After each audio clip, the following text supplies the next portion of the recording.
Great to have you here today. Appreciate you guys taking the time to come out on a Monday and check out the Panthers. Excited really to get this season underway. It's been a long time. Our kids have worked their tail off since really January, and a ton of work goes into it. I think they're ready to hit a different color jersey. We've had a great fall camp. I think it's probably one of the healthiest fall camps we've been involved in. You got to continue to keep that going all the time.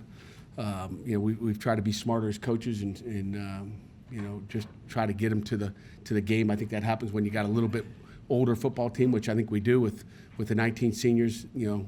That you guys all had a chance to meet at senior day, the senior kickoff luncheon the other day. Albany, is a good football team. I know you guys won't ask many Albany questions, so I'm going to shoot you with them early. 4-7 football team that beat Villanova last year, which is a good football team, as we know. And then they shut out New Hampshire, who perennially is a CAA playoff team. I mean, that's a playoff caliber team. You'd kind of talk about New Hampshire in the same terms you talk about Youngstown. Great 1AA football team. Obviously, Greg Cattuso is a great football coach. Obviously, with his lineage and being around Greg, Coach Wanstadt, he's a darn good coach. They got 3 Pitt guys on that staff. So they'll come ready to go. I mean, with Nate Bynum and Jim Sweeney and Jared Hawley, they'll come into Heinz Field ready to go. They got probably their strength is in their O-line, D-line. I think in any good football team, you're going to have a strong front group there. I think we talk about it all the time, but their entire offensive line is returning. Their D-line's got everybody returning. They got 3 seniors on that group. I think a total of 8 seniors in their starting lineups. I think 4 on offense and 4 on defense. So, Gattuso being a defensive guy, I think they're a top 10 total defense team. I think number 9 in the country last year. So they play good defense. So our offensive work will be right there in front of them. I think they've gotten good work in camp as far as going against our defense. So it's going to be a heck of a ball game. Our guys will be ready to come play. So with that, I'll leave it open for questions. I know you guys have a ton of them. What do you know about the quarterback? You know what? Great question, Jerry. Vincent or Vinny Testaverde, as I like to refer to him. I don't know if they call him Vinny or there's only one Vinny, but he's a good quarterback. We've watched Texas Tech versus Texas back in 2014 when he played 32. He got in the game there and looks composed. That's as a true freshman, I believe, or redshirt freshman, 14. Looks composed throwing the football. Really accurate quarterback. Obviously left there, went to Miami for a couple years and has landed at Albany. Again, played at some great quarterbacks at Texas Tech, behind some great quarterbacks at Texas Tech and also at Miami. So just trying to find a home for him. And I think they got a quarterback that can hurt you throwing the ball. And I'm sure being in a football family, he can make the checks. And I'm sure Dad's taught him well in his youth. So good player. Not as tall as his dad. Very mobile, and maybe not like his dad, and good quarterback. So we'll find out Saturday. How do you feel about your quarterback play? I mean, obviously you're more confident in it than you were probably toward the end of last season, but compared to how you felt about it, first Monday press conference this time last year. I mean, last year, press conference, you had high hopes. I think you thought you had a quarterback in Max Brown, which I still think we did, that had potential to be really good. You had a guy that had been out of it for a while, hadn't played a football game for over a year. So I think that always played into the whole thing. And so, I feel totally different with Kenny Pickett being with what he did at the end of the year last year, as you guys all know, and then with what he's done during spring ball. It's like this. It's consistent. I mean, you're going to see a consistent Kenny Pickett doing the little things right, not hurting you as a quarterback. Protecting the football. So I mean, it's totally different because you got a guy that's got experience. It's not going to be much rust there. Although he's still a freshman, I should say should be a redshirt freshman, but he's still a young guy that hasn't played more than one game as far as starting, and so there's still going to be hiccups as far as I believe. I know everybody thinks he's going to go out there and be Kenny perfect. That'd be in a perfect world, but nobody's perfect, and I don't want to make Kenny tight like that where he's got to play perfect. He's still a baby. So You're not worried about putting too much pressure on his shoulders? I know he likes pressure, but I still don't want to make him feel like he's got to be a perfect guy. He's not perfect, and neither am I. So I just don't want him to think he has to go out and play a perfect game. He won't play a perfect game. No quarterback does. When you're scheduling these games, what are you looking for when you go about scheduling an FCS opponent, and how do you feel like Albany kind of checks those boxes? You know what? I mean, they got 14 PA kids, I think, on the roster. I got to be honest with you. I don't think I scheduled it. It might have been previous. I don't remember. I'm day by day. A lot of those games get kind of thrown at you, and you kind of say yes or no, and then I go back into my office and bury myself into some work there. But there's only so many teams available. But you know what? When you look at all the Pitt connections they have, I think it ends up being a pretty colorful look. I mean, when you look at former Dave Wanstadt staff member coming back to Heinz Field and having Pitt men on that staff, I think it's a neat story. They got a good football team, and we could go to Louisiana and play some CAA team down there, or play one that's not too far away. I think just keeping in the Northeast region is a positive thing. How far along are you defensively getting it to where you want it? It's obviously been a problem. We'll find out September 1st, I guess, right? I mean, we'll see. I mean, it's we got a new coordinator who's calling a game for his first time in maybe 14 years or whatever it's been. He's very intelligent in Randy Bates. Very detailed in game planning. And then when you look at the personnel, we've got personnel. We got some guys, but then you got to go out and show it on game day. It doesn't matter. You can have all the P you want as far as potential, but we got to go out and play like we're a good defense. And that's you can tell at the end of the year. It's hard. I mean, maybe we can tell after game one that they look pretty good, but then we're going to find out the next week, and then we'll find out the next week, and ultimately you're measured by what you do in a 12-game season. Do you feel like that's stuff in place in terms of their understanding or their physical readiness, that kind of thing? Yeah, physical readiness, no question about it. Durability, no question about it. And then the intelligence part of it, that I think they got a good understanding of what we're doing.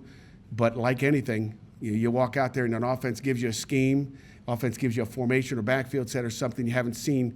How well can they, number one, communicate on the field? It all comes down to communication, because we can, you can have one smart guy like Quentin Virginius in the middle, but if we don't all communicate together, you're going to have issues. And we see that in practice every day. It's something we continue to harp on, is communication. I've never been through a perfect defense communication-wise, so we're always going to have a mistake here and there. It's going to happen. That's why offenses do what they do, whether it's a shift, a motion we haven't seen.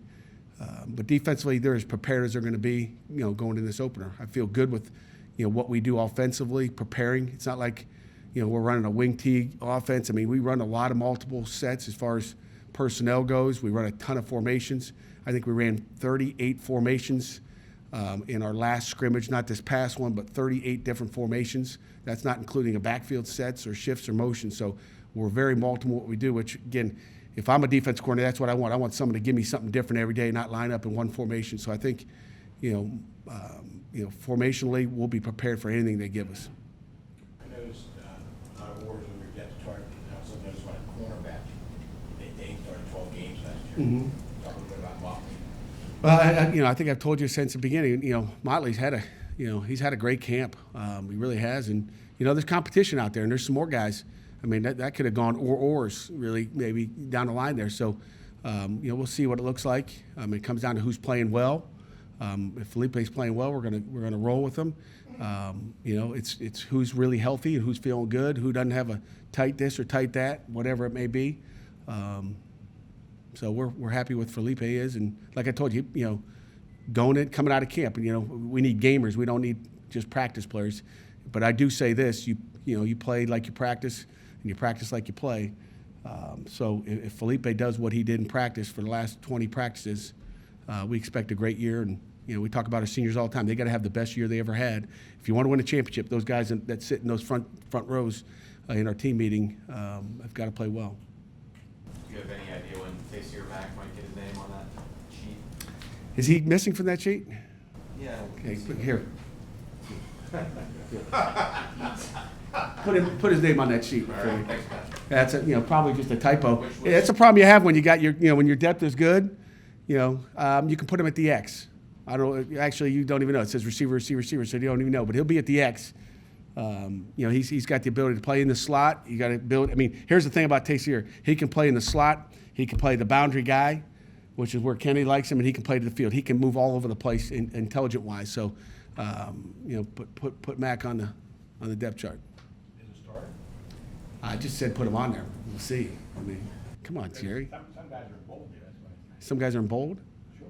I don't read the bold. 3 guys are bold. I didn't think you could see that good. Take my glasses. Pat, does the defense have to have a set personality? I mean, do you want to have a certain type of flavor? I know you want to be ready for anything formationally, but in terms of an attitude, I mean, anything like that? I mean, is Well, Randy, hopefully they all got an attitude. I mean, is Randy, how important is Randy's sort of influence on?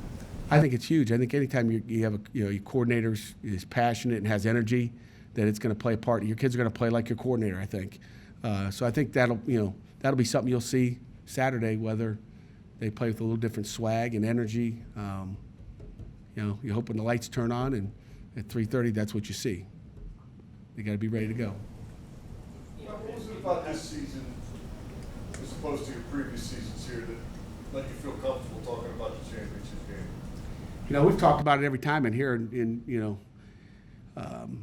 maybe it's that 1-8 at the end of the 2-0. I don't know what it is, but it's these seniors. It's the way they talk. It's the way they believe.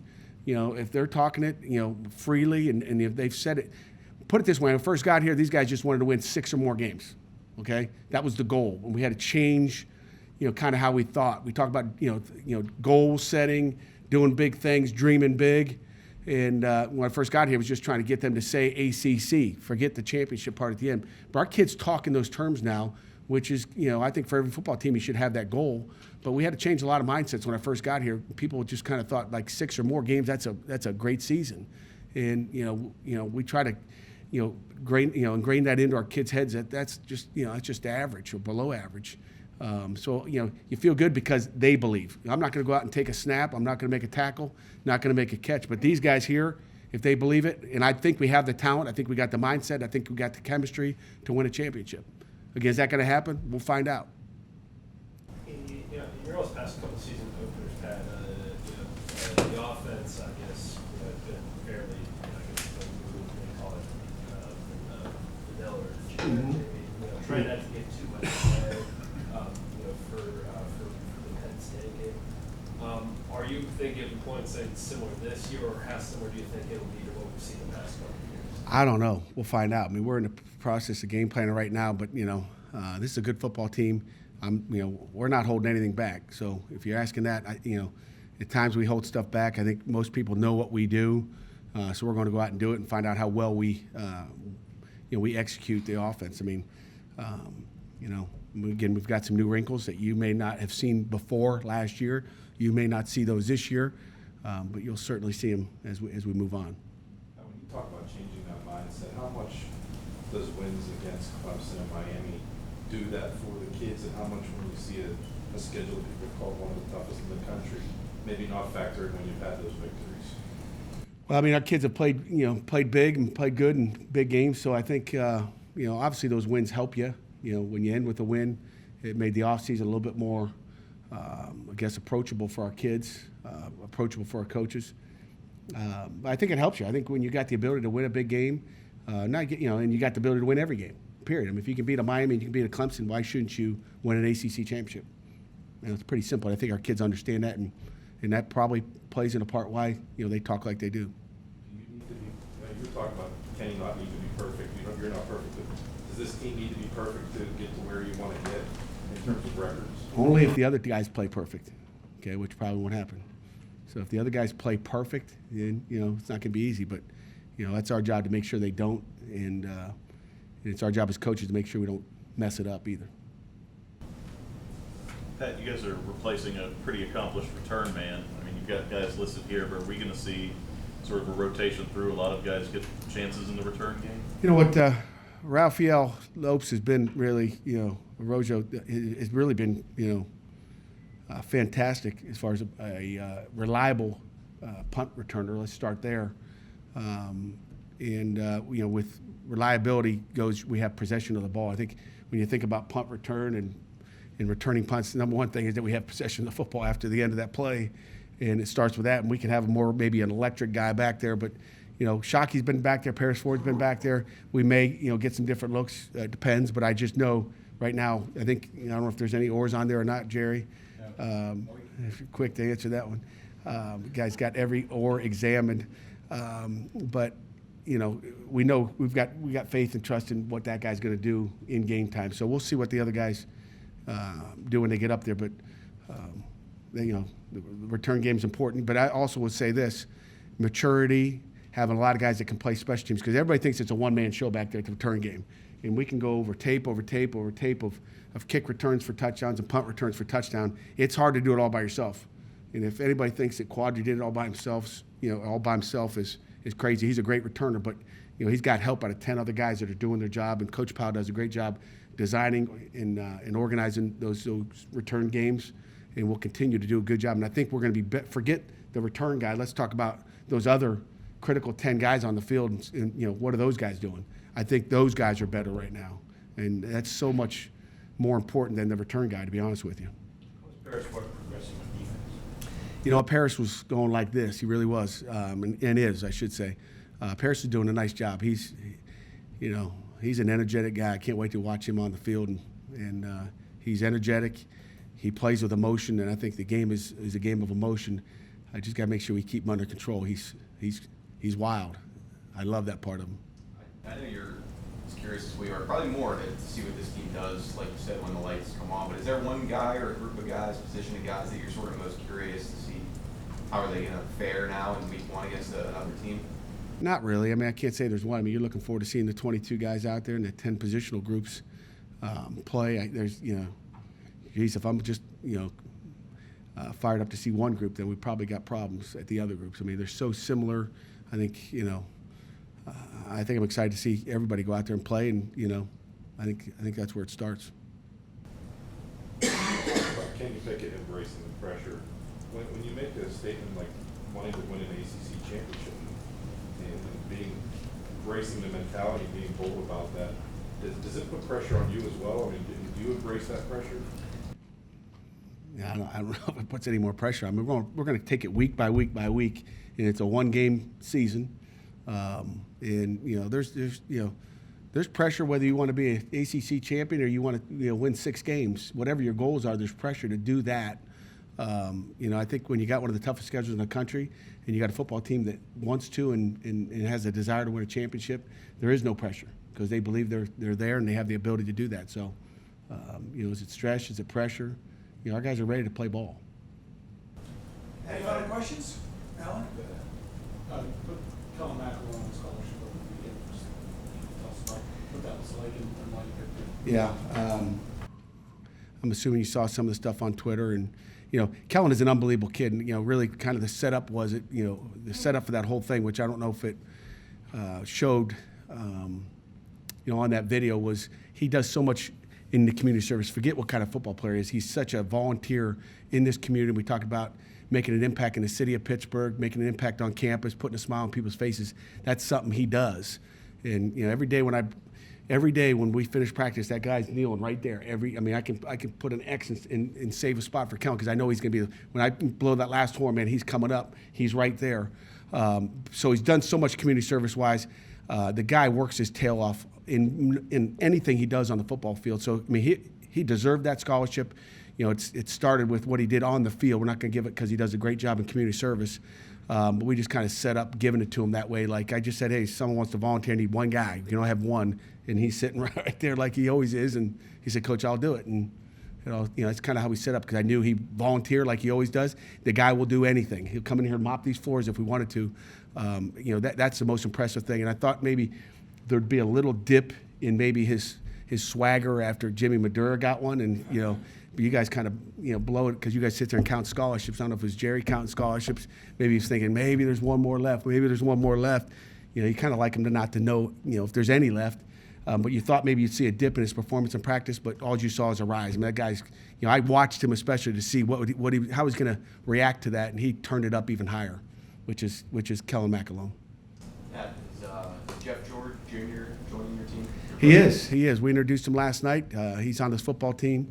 we're happy to have Jeff. We're happy to have his family involved in the program. We're still waiting to find out whether he's eligible or not. I think there was some word out there saying he was eligible. He spent the last 20 practices in Ann Arbor, so he's really a transfer. So I don't know what's going to happen there. So he's ineligible right now, and so we'll wait to find out what that status is for him. But just to give you some background on that, he had visited in the spring and was trying to decide between, after he left Illinois as a grad transfer, between Michigan and Pitt. And, I just feel like he got there and felt like, maybe he made a mistake and decided to come here.